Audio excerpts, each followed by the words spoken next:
नारायणाय गुरुभ्यो नमः। श्री राम मैं सब जग जानी, करऊं प्रणाम जोर जुग पानी। हृदय विराजत राम सिय और भक्त हनुमान, युग तुलसी सद्गुरुदेव को बारंबार प्रणाम। प्रणवं प्रथम भरत के चरना, जासु नेम व्रत जाई ना बरना। राम चरण पंकज मन जासु, लुबुध मधुप इव तजई न पासु। पर बस लिए उठाई उर, लाए कृपा निधान। भरत राम की मिलन लखी, बिसरे सब अपान। लखन सिय राम चंद्र की जय। मन परिष्करण के माध्यम से ऑनलाइन मानस संगोष्ठी और ये क्रम में लगातार हमर अनुजा श्रीमती संगीता निषाद के अथक प्रयास हमला आप सब राम कथा के साथ में जोड़े के निश्चित रूप से वो व्यक्ति और वो घड़ी धन्य हो जाते, जेकर माध्यम से सत्संग होते, जिन घड़ी में सत्संग होते। और फिर भरत चरित्र के कहना ही का, अपन आप में ही पूर्णता लिए हुए भरत चरित्र, और ये चरित्र के साथ में जोड़ने वाली, जोड़े के अथक प्रयास करने वाली बहन संगीता निषाद के चरण कमल में शीश नमन करत, आप सब के चरण कमल में शीश नमन करत, जिनकर संबल निरंतर मूल प्राप्त होते।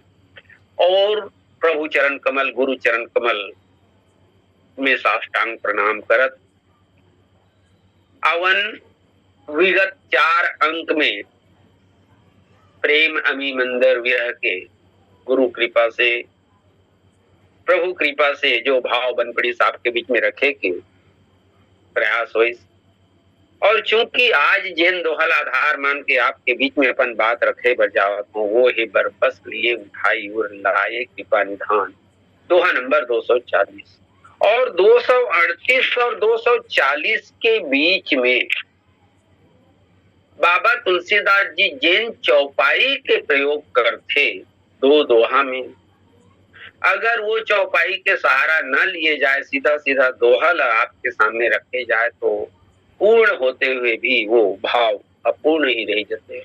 और एक स्थिति गुरु प्रसाद आपके बीच में रखे के प्रयास के पहली मैं चाहता हूं कि वो चौपाई के भी सहारा लिए जाए, जिन चौपाई में अपन आप में बहुत ही भाव भरे हैं।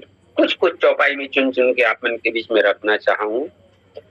भरत जी आज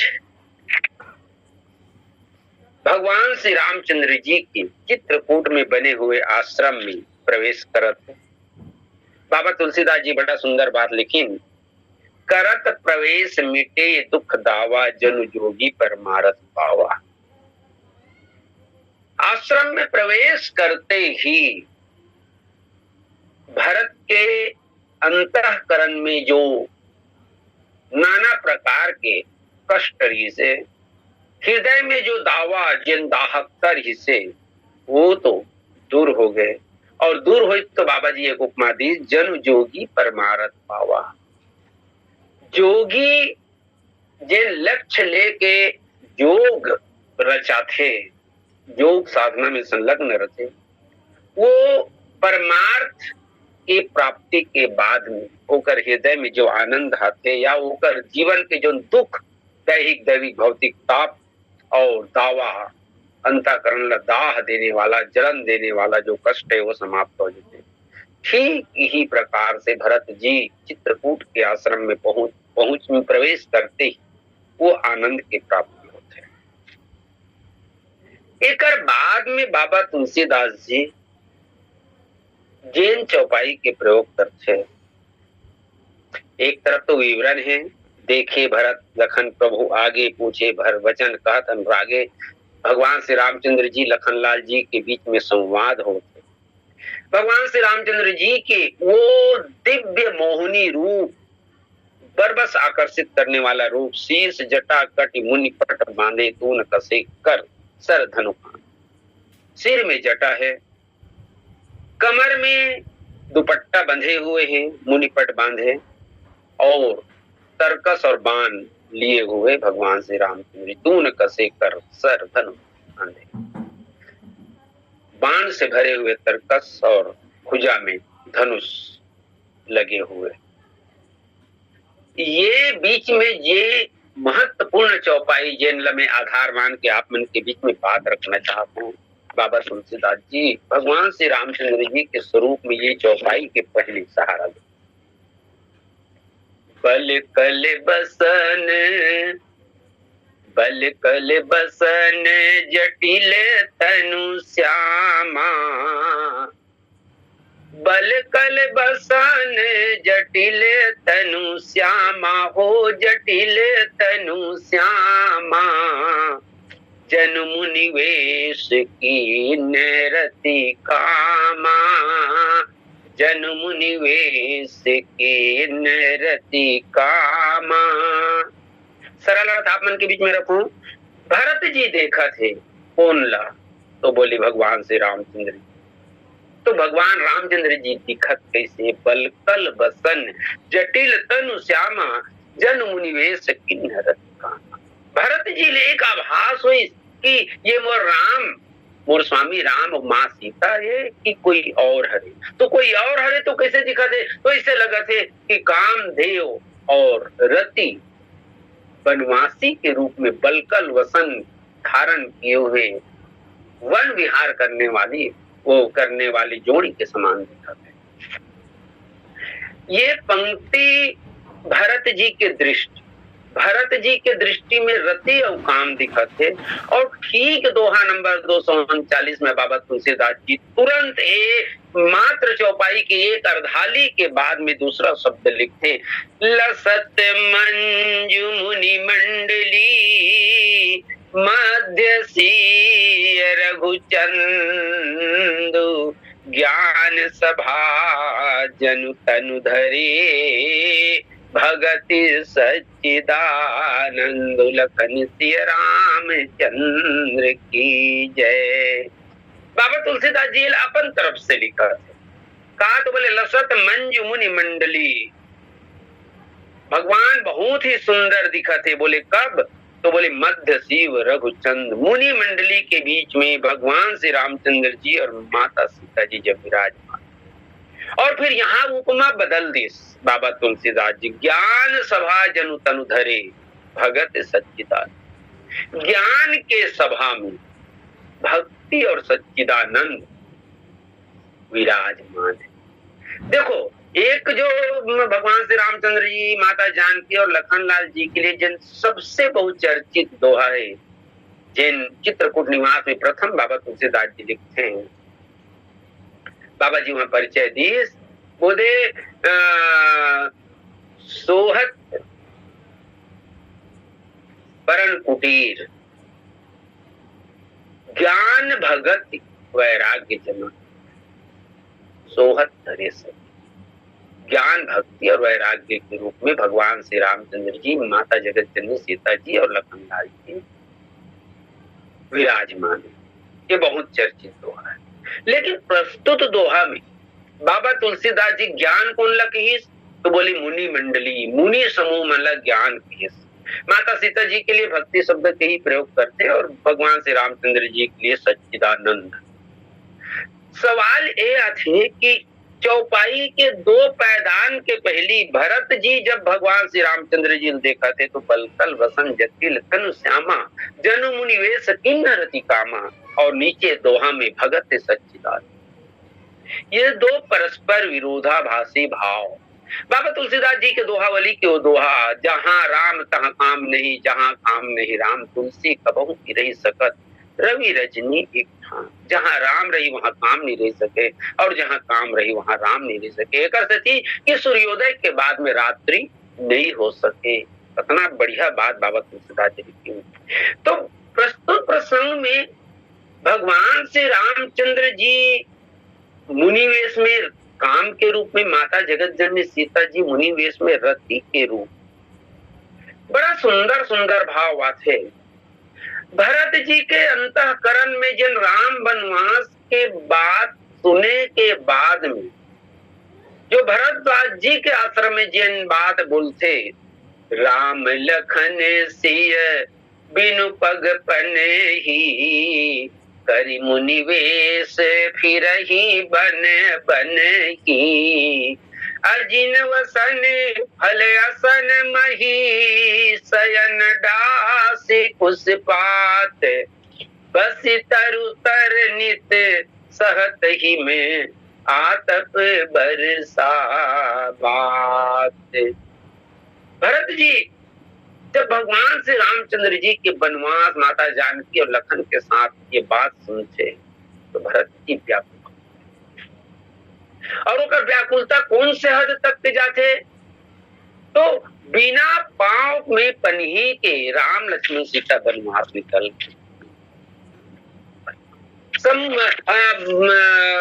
वनवास में कैसे निवास करते, दिन कैसे बीतत थे ये बात भरत जी के अंतर वेदना के रूप में प्रकट होते। यही दुख दाह दहई दिन छाती, यही दुख दाह दहई नित छाती, भूख न बासर नींद न राती, यही कुरोग करे अवसर औषध नाही, सोधेऊ सकल विश्व मन माही। भरत जी के हृदय के व्याकुलता, हृदय के पीड़ा ये पंक्ति के माध्यम से प्रकट होते। भगवान श्री रामचंद्र जी यहाँ मुनिवेश में रति काम के रूप में दर्शन देवत थे भरत जी का। भरत जी राम और सीता ला काम और रति के रूप में देखी, या राम और सीता ला देख के काम और रति के सुरता आही भरत ला, मुला लगते कि ये शायद असंभव, ये असंभव है। लेकिन बाबा तुलसीदास जी जब ऐसा बात लिखते तो काबर ऐसा बात लिखे के पीछे भरत बाबा तुलसीदास जी के भाव का है, तो मोला ऐसे लगते जो गुरु प्रसाद से मोला प्राप्त हो, निश्चित रूप से वो बात यहाँ में रखना चाहूं। भगवान श्री रामचंद्र जी कोप भवन में माता कैकेयी के मुंह से जब सुनते कि राम तोर पिताजी राजा दशरथ मोर कर्ज लागत रही से, मोर दो वरदान धरोहर के रूप में रही से बोला मैं मांगे हैं। बोले माँ का मांगेस, का मांगेस। और तब माता कैकेयी कहे लगी कि राम मैं तो मांगे और सुनो प्राण प्रभावत जी का देव एक भरत का बर, दूसर मांगो कर जोरी पूर्व नाथ मनोरथ मोरी तापस वेश विशेष उदासी 14 बरिस राम बरिस। और तब भगवान श्री रामचंद्र जी के अंतःकरण के भाव बाबा तुलसीदास जी जैन रूप में प्रकट करते। अपन आप में अद्वितीय भाव, राम के समान तो सिर्फ राम ही हो सकता है, संसार में और कोई दूसरा नहीं, न पूछो न पूछो। भगवान श्री रामचंद्र जी माँ कैकेयी के बात सुन के जिन बात बोलते, मुनिगण मिलन विशेष बन, सब ही भांति हित मोर तेहि मह पितुआयसु बहुरी सम्मत जननी। तो बोले माँ मोला ऐसे लागथे कि आपके द्वारा मोर लिए वनवास मांगना हा मोर लिए सब प्रकार से हितकारी, सब ही भांति हित मोर, सब प्रकार से मोर लिए हितकारी। तो सब प्रकार से मोर लिए हितकारी के जब बात आते तब बाबा तुलसीदास जी वहां बड़ा सुंदर बात लिखते हैं कि ये पुरुषार्थ के जो चार फल है, चार फल में पूरा संसार टिके हुए हैं, अर्थ, धर्म, काम और मोक्ष। तो बाबा तुलसीदास जी पूछ बैठी भगवान श्री रामचंद्र जी कि प्रभु सब प्रकार से आप अपन हित के बात करथो वनवास में, तो बोले कौन कौन से हित का आप अर्थ के प्राप्ति होते। भगवान श्री रामचंद्र जी के शब्दावली में पहले बोले राम के समान तो सिर्फ राम ही है। माता कौशल्या कर प्रस्थान कर, इस कौशल्या कर जाके भगवान श्री रामचंद्र जी जैन शब्दावली के प्रयोग करते, बोले माँ पिता दिन मोहि कानन राजू, जहाँ सब भांति मोरे बड़े काजू। माँ आप ला तो इतनी सुनेल मिले रही से कि मैं आज युवराज पद में बैठते हूँ, लेकिन मोला तो पिताजी सीधा सीधा राजा बना दिस, मोला जंगल के राज्य दे दिस, और ओकर साथ में ओकर संपुट के लिए, समर्थन के लिए, अपन बात के पुष्टि के लिए कि जहाँ सब भांति मोर बड़ काजू, जहाँ सब प्रकार से मोर, सब भांति मोर बड़ी बड़ी कार्य होने वाला है। एक अलग अर्थ लिए जा सकता कि भगवान का अवतारवाद के उद्देश्य, अवतार के उद्देश्य का है ये संसार में धर्म के राज्य की स्थापित करना, रावण के नाश करना, बड़े बड़े ऋषि मुनि महात्मा मन के उद्धार करना, और उसका साथ साथ सबरी जैसे और जटायु जैसे जो भक्त है उनका भी कल्याण करना, सभी भांति हित मोर में विस्तार पूरा दिए जा सकते। तो ये प्रकार से अर्थमूलक व्याख्या बाबा तुलसीदास जी यहाँ प्रस्तुत करते भगवान श्री रामचंद्र जी की वाणी से। तो पिता दिन मोहि कानन राजू, अच्छा ठीक है राम, बोला अर्थ के प्राप्ति, तो बोले धर्म के प्राप्ति, धर्म के प्राप्ति। भगवान श्री रामचंद्र जी कह लगे कि अरे धर्म के प्राप्ति तो प्रत्यक्ष है कि मुला अपन माँ के और अपन पिता के आदेश के पालन करने करे के सौभाग्य मिलते, लेकिन एक से ऊपर के व्याख्या बाबा तुलसीदास जी प्रस्तुत करते। शिव दधीचि हरिचंद नरेसा, सही धर्म हित कोटि कलेसा, मैं सोई धर्म सुलभ करी पावा, मैं सोई धर्म सुलभ करी पावा, हो तजे तिहूं पूरे अपजस छावा। अरे हमारे वंश में शिव महाराज शिवी दधीची हरिश्चंद्र एक कहानी आप सब लोग विदित है। सहे धर्म हित कोटि क्लेशा, नाना प्रकार के करोड़ों क्लेश कष्ट सहन करी, लेकिन अपन धर्म लगे छोड़। आज मैं सोई धर्म सुलभ करी पावा, बहुत सरलता से मैं ये धर्म के पालन करे बर जात हूँ, और ऐसा सौभाग्य जब मुझे मिले है, और एक बाद में अगर मैं त्याग दे तो मोर से दुर्भाग्यशाली, मोर से भागा तजे तिहु पूरा जस हवा, तीन लोक में मोर अब जस फैल गई। चलो ठीक, धर्म के भी प्राप्ति होगी भगवान। और एक बाद में क्रम भंग करके काबर बलकल वसन के व्याख्या लास्ट में आखिर में कर, वो तो अच्छा लगी। एक बाद में मोक्ष मूलक व्याख्या, मोक्ष मूलक व्याख्या की जब बात आते तो वाल्मीकि आश्रम में जाए के बाद में भगवान श्री रामचंद्र जी जैन व्याख्या दी।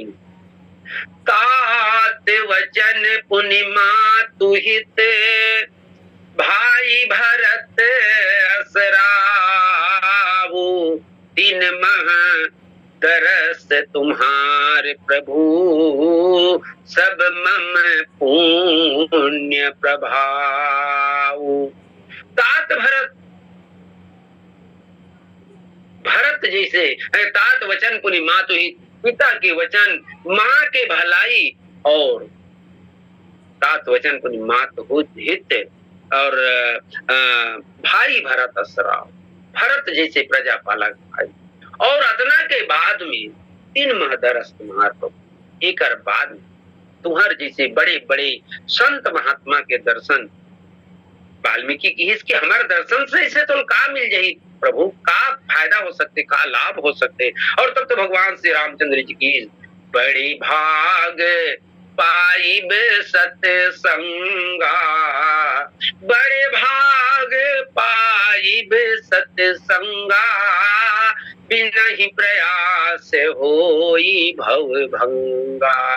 मोर सौभाग्य को देखो गुरुदेव कि मुला सत्संग के प्राप्ति सरलता से होते, और सत्संग के प्राप्ति सत्संग से संतोष के प्राप्ति होते। संतोष में काम, बिन संतोष न काम न साही। संतोष प्राप्ति के बाद में काम नाश हो जैसे, संतोष प्राप्ति के बाद में लोभ में के ऊपर में अधिकार बन जाते। नहीं संतोष तो पुण्य कछ कहूं, जन ऋष रोग दुख सहूं। और उदित अगस्त पंथ जल सोखा, जीवी लोग हैं सोखे संतोषा। संतोष की प्राप्ति सत्संग से होते, और वो संतोष के प्राप्ति सत्संग से होते। लेकिन मूल सौभाग्य ये है कि बिना ही प्रयास होई भव भंगा। जब तीनों विकार समाप्त हो जाते, तीनों विकार संयमित हो जाते, तो ये भव भंग, भवजनिक जो दुख है, भवजनिक जो रोग परेशानी है, ये परेशानी से मुक्ति मिल जाती, मनुष्य लाभ मोक्ष की प्राप्ति।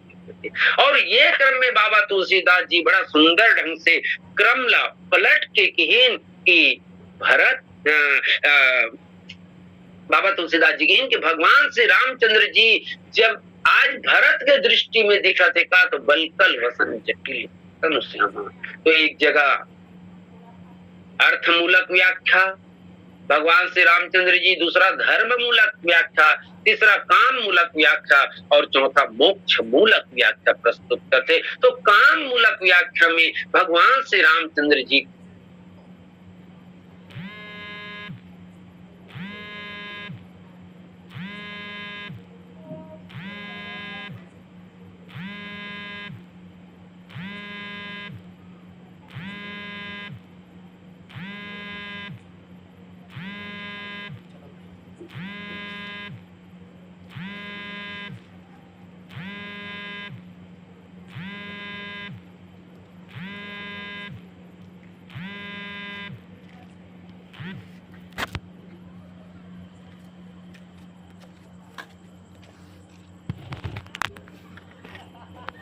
में यहाँ साधु मतलब मोक्ष ज्ञान के प्रति कीन, लेकिन भक्ति के साथ में तो ज्ञान अगर अंतःकरण में है लेकिन भक्ति नहीं है, तो भक्ति नहीं है तो ज्ञान में शुष्कता होती है, और उस शुष्कता के चलत ज्ञानी जो व्यक्ति है नीरस हो। लेकिन ज्ञान के साथ में अगर व्यक्ति के अंतःकरण भक्ति से भी ओतप्रोत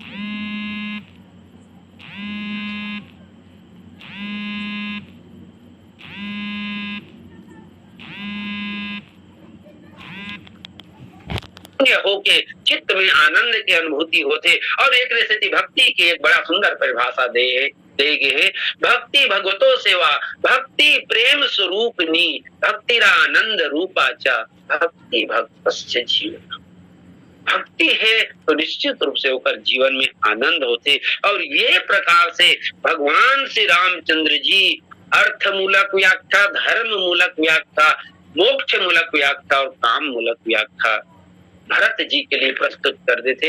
अर्थ धर्म काम मोक्ष चारों के प्राप्ति भगवान श्री रामचंद्र जी दिखा देना चाहते अपन चरित्र के माध्यम से, अपन व्यवहार के माध्यम से, कि भरत में वनवास आके में जरा भी दुखी नहीं हो, बल्कि मोला तो एक पूर्ण रूप से सच्चित और आनंद की अनुभूति होती। कर सकते बाबा तुलसीदास जी दोहा में पंक्ति पलट। अब ठीक है, चौपाई जन चौपाई आप मन के बीच में रखे हूँ, नीचे के पंक्ति भी आप मन के बीच में रखना चाहूँ। कर कमल निधनु सायत फेरत, कर कमल निधनु सायत फेरत, हो सायत फेरत, जिय की जरनी हरत हंसी हेरत। भगवान श्री रामचंद्र जी अपन धनुष में और अपन बाण में हाथ फेरत, खान में जो धनुष है वो धनुष में हाथ फेरते और हाथ में बाण पकड़े हुए है वो बाण में हाथ। अति विचित्र प्रस्तुत प्रसंग के दृश्य जब भी मूला प्रतियोगिता या सम्मेलन मंच में ये दोहा के भाव रखे के भाव जब सौभाग्य मिलते तो मैं ये दृश्य काव्य का प्रस्तुत प्रसंग है। ये दृश्य काव्य जब तक के वो दृश्य अपन अंतःकरण में उतार के समझे के कोशिश नहीं करबो तब तक के हमला प्रस्तुत प्रसंग के भरपूर आनंद नहीं मिल सके। नीचे में ज्ञान सभा जन तनु धरे ऋषि मुनि महात्मा के बीच में बैठे भगवान श्री रामचंद्र जी भक्ति और सच्चिदानंद के रूप में वहां धनुष बाण के काज है। और चलो हम मान भी लें कि धनुष और बाण जो स्वाभाविक रूप से अपन शस्त्र के रूप में धारण करते भगवान श्री रामचंद्र जी तो धारण करे, लेकिन बाण ला हाथ में रखे के का जरूरत? हाथ में रख के बाण तो तरकस में होना रही से, धनुष तो खैर खान में कोई बात नहीं, लेकिन बाण भी निकाल के रखे थे। और तब बाबा तुलसीदास जी भाव यहाँ प्रकट करते कि भगवान श्री रामचंद्र जी धनुष में हाथ काबर फेरा थे, बाण में हाथ काबर फेरा थे, तो जरूर भगवान श्री रामचंद्र जी कहीं निशाना लगाना चाहते, भगवान कोई न कोई लक्ष्य भेद करना चाहते, लक्ष्य भेदन करना चाहते। बोले वो लक्ष्य का है? कौन से लक्ष्य में लक्ष्य भेद करना चाहते भगवान श्री रामचंद्र जी? और तब तो बाबा तुलसीदास जी लिखते कर कमल निधनु सायक तेरत जे की जननी भरत हंसी करत। एक तरफ तो भगवान श्री रामचंद्र जी भरत लगी देखे के लीला करत, सर्वांतर्यामी भगवान भरत आवा थे, भरत के आय के पहले वो संदेश मिल गए और वो भरत के आय के पहले संदेश मिले, लेकिन बड़ा प्रशांत भगवान बैठे हुए और प्रशांत बैठे हुए धनुष और बाण में हाथ फेरा थे। तब बाबा तुलसीदास जी लिखे जी की जरन हरत हंसी फेरत। का वहां ऋषि मुनि महात्मा शेखर जी में कोई जलन रही से? का लखनलाल जी जन सामने खड़े सन्मुख खड़े शेखर जी में जलन रही से? नहीं, न तो ऋषि मुनि जिन ज्ञान सभा जन कर करे, ज्ञान के सभा के रूप में है उनका मन के अंतःकरण में ये जलन के भाव तो हो ही नहीं सकते। भरत लखनलाल जी सामने है, माता सीता सामने होकर अंतःकरण में तो कोई जलन के भाव नहीं, तो जलन कहाँ है? और तब तो बाबा तुलसीदास जी के प्रसंग के साथ में अपन भाव अपन शब्दावली के साथ में समन्वय तो देखो। बाबा तुलसीदास जी यहाँ भगवान श्री रामचंद्र जी के भाव प्रकट करते, बोले भरत ते अयोध्या में बोले ना, अयोध्या में बोले रहे अपन दारुण दीन था सब ही कहूं सिर नाय देखे बिन रघुनाथ पर जी के चरण। सुने हो भरत, बोला संदेश मिल गए कि तोर जी में जलन है, तोर जी में जलन है और मोर जो स्वरूप है शांतम शाश्वतम प्रमेयम, मोर स्वरूप जो है शांत और शाश्वत है, तो तोर अंतःकरण में जो जलन है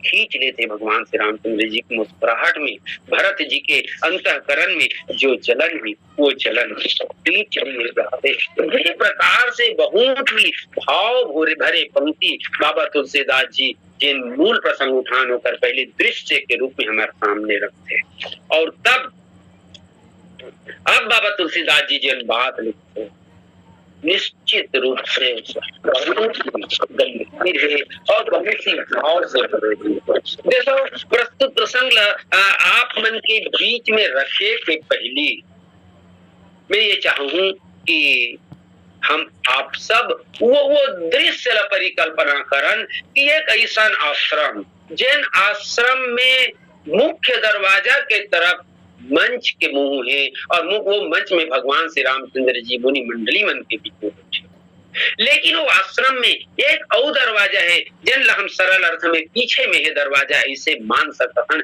एक आश्रम के दो दिशा में पूर्व और पश्चिम के दरवाजा मान के चलन, तो पूर्व के दरवाजा के तरफ वो मंच बने हैं, वो चबूतरा बने हैं, वो चबूतरा के मुंह है और पश्चिम के दरवाजा या पीछे के दरवाजा तरफ से भरत की आवाज। ये बात के बाबा तुलसीदास जी प्रमाण देते ये कर सकती कि जो लखनलाल जी है वो लखनलाल जी भगवान श्री रामचंद्र जी के सामने खड़े हैं सामने की पंक्ति में जो चौपाई है वो चौपाई में हमला औ देखे बर मिलते तो लखन लाल जी भगवान के तरफ मुंह करके खड़े, भगवान श्री रामचंद्र जी के मुंह लखन लाल के तरफ है, लेकिन भरत जी वो आश्रम के पीछे दरवाजा से प्रवेश करते। ये दृश्य हमला देखना चाहिए, एक स्थिति भी देखना है कि भगवान के सामने कोई व्यक्ति अगर दंडवत प्रणाम करे, दंडवत दंड के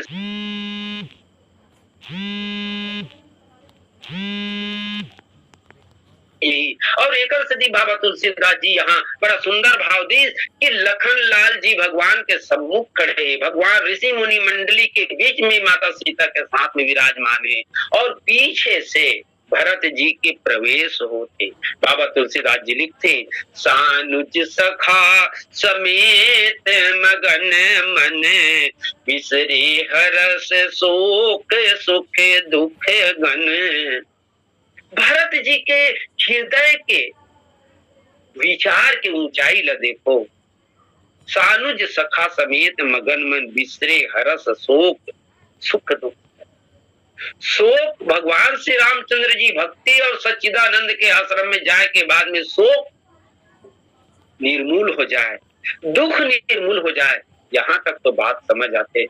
लेकिन बाबा तुलसीदास जी यहाँ लिखते एक एक शब्द में गंभीर भाव भरे हुए हैं। बिसरे हर्ष, भगवान को प्राप्त करने के बाद में सांसारिक हर्ष भी अपने आप समाप्त हो जाता है। अलौकिक आनंद में पहुंचने के बाद में हम सांसारिक सुख और सांसारिक दुख में नहीं रह सकते। और एक से बाबा तुलसीदास जी की कि भगत सच्चिदानंद, वहां तो भक्ति और सच्चिदानंद की प्राप्ति हो रही है, और भक्ति और सच्चिदानंद की जब प्राप्ति हो रही तो वहां पर सांसारिक हर्ष और सांसारिक शोक, सांसारिक सुख और सांसारिक दुख के लिए जगह ही कहाँ रह गया। और इस परिस्थिति में पहुंचने के बाद में बाबा तुलसीदास जी लिखते हैं पाहि नाथ कही पाहि गोसाई, पाहि नाथ कही पाहि गोसाई, भूतल परे लकुटी की नाई। भरत जी पीछे से दंडवत जमीन में धरती में गिर जाते हैं। धरती में गिरे के बाद पाहि नाथ कही पाहि गोसाई, हे प्रभु मेरी रक्षा कीजिए, हे प्रभु मेरी रक्षा कीजिए, हे नाथ मेरी रक्षा कीजिए। ये भाव के साथ में भरत जी भगवान के आश्रम के पीछे के तरफ जब गिर थे तो भूतल पड़े लकुटी नहीं, डंडा शरण दंडवत प्रणाम। भरत जी दंडवत प्रणाम करते, समर्पण की प्रणाम करे के अलग अलग विधि है। चरण सामान्य हम सबसे पहले तो वाणी से प्रणाम कर लेते, कोई भी व्यक्ति ला अपन सम्मानी व्यक्ति जो आगे पीछे आवत जाते, वो कर बाद में सामान्य औपचारिकता चरण छू के प्रणाम करते। कभी कभी हम घुटना के बल बैठ के भी प्रणाम करते, लेकिन समर्पण की पूर्ण वृत्ति भरत जी के प्रणाम करे में पाहि नाथ कही पाहि गोसाई, भूतल परे लकुटी की नाई। डंडा के समान के दंडवत प्रणाम के लिए गुरु प्रसाद के रूप में एक बात में ले रही है। जब हम काकरो भी दंडवत प्रणाम करते तो दंडवत माने दंडवत, डंडा के समान आप गिर गए, गिरने के बाद में आपको उठना नहीं, आप नहीं उठेंगे। जिसका आप प्रणाम कर रहे हैं वो उनका कर्तव्य है कि वो आपको उठाएंगे, और जब तक वो नहीं उठा रहे तब तक आपको उठना नहीं है। ये जो प्रणाम करे के तरीका है ये दंडवत प्रणाम के है। तो भरत जी दंडवत प्रणाम करते। मैं ये जिन बात आप मन के दृश्य काव्य के रूप में ये बात रखत रहे हूँ, ये बात यही जगह प्रकट होते। तो बाबा तुलसीदास जी लिखते अगर शब्द में भरत जी पाहि नाथ कही पाहि गोसाई ये शब्द के प्रयोग करते, प्रभु मेरी रक्षा कीजिए, रक्षा कीजिए, नाथ मेरी रक्षा कीजिए, रक्षा कीजिए, तो ध्वनि के गति के रूप में भी अगर हम वैज्ञानिक दृष्टिकोण से भी देखें तो वैज्ञानिक दृष्टिकोण से ये शब्द तो भगवान के कान में पहले पहुंच रहे। वैज्ञानिक दृष्टिकोण से भी देखन तो भगवान श्री रामचंद्र जी के कान में पहले पहुंचना रही से। और फिर तो बाबा तुलसीदास जी की वो पंक्ति चींटी के पग नूपुर बांधे तो भी प्रभु साहेब सुनता है। चांटी के पांव में घुंघरू, वतना छोटे चांटी के पांव में घुंघरू, और वो घुंघरू की आवाज कितना जोर से रही, लेकिन बोला भगवान सुनते। तो कहा आज भगवान रामचंद्र जी नहीं सुन पाते, भगवान श्री रामचंद्र जी अपन कान ला रोक दे, कान के श्रवण शक्ति ला अवरुद्ध कर दे। ये प्रसंग में भाव आते। भरत जी भगवान श्री रामचंद्र जी के पाही नाथ के पाही गोसाई जब ये पंक्ति लिखते तो नीचे की पंक्ति में बाबा तुलसीदास जी लिखते, बचन सप्रेम लखन पहचान।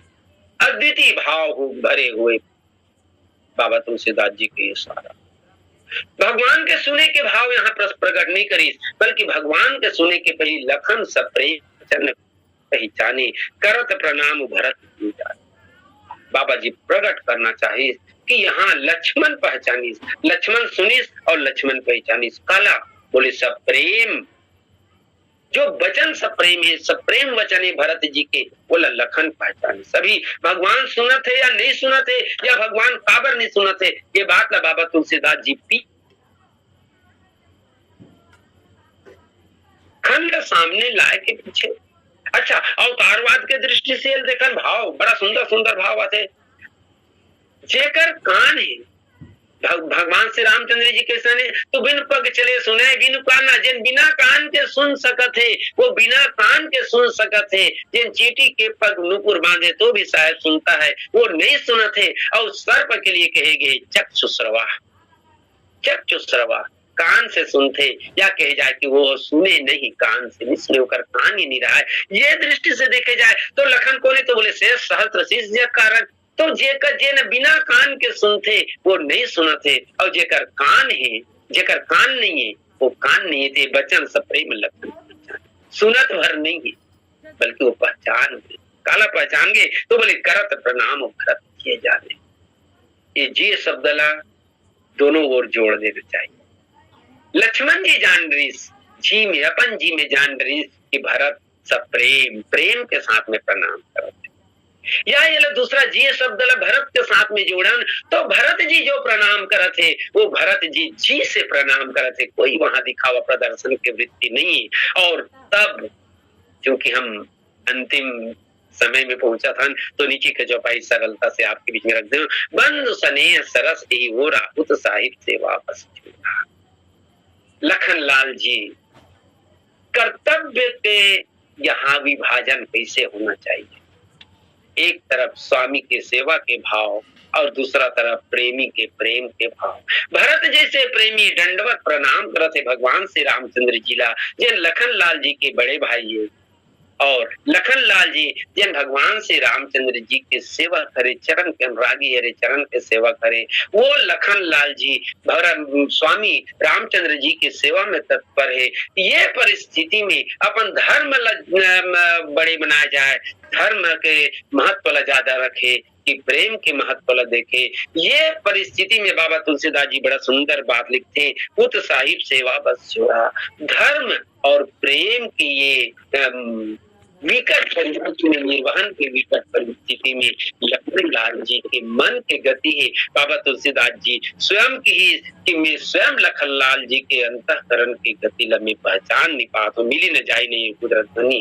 लखन मन के गति ला कोई सुकवि है, कोई अच्छा कवि है, वो ही बता सकते, मैं वर्णन करे में सक्षम हूँ। ये प्रकार से प्रस्तुत प्रसंग में राम भरत मिलन के पहले नाना प्रकार के भाव बाबा तुलसीदास जी